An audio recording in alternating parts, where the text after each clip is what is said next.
Wow! Ang bango. Sorry. Thank you po.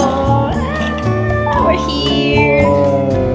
Hi guys! Samahan nyo kami today because today is turnover day sa isa sa mga clients namin this December 10. Yes guys, parang kailan lang. Ito yung pinakamasaya para sabi ni Rose. Yung makita namin yung client namin na dati tinitripping lang namin, ngayon turnover date nila. Yes. As in, sobrang bilis lang talaga. Ngayon, eto na. So samahan nyo kami! Tara! So, nandito na kami ngayon sa sales office. Mali, papakita namin sa inyo yung client.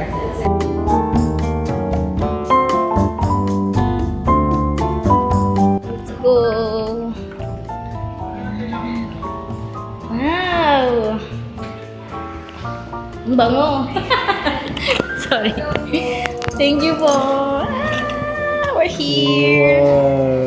Diyan na po yung fire extinguisher. Simple kit din po yan. Wow! Meron pala. Thank you po! Ayan. Kumusta? Okay lang. Feeling ng ganito? Super happy kasi finally na-turn over na rin yung isa sa mga clients natin last year. So, November, I think November sila nagpa-reserve. So, finally, di ba? Ayan, turn over na nila. So yun guys, confirm nyo, napakabilis na.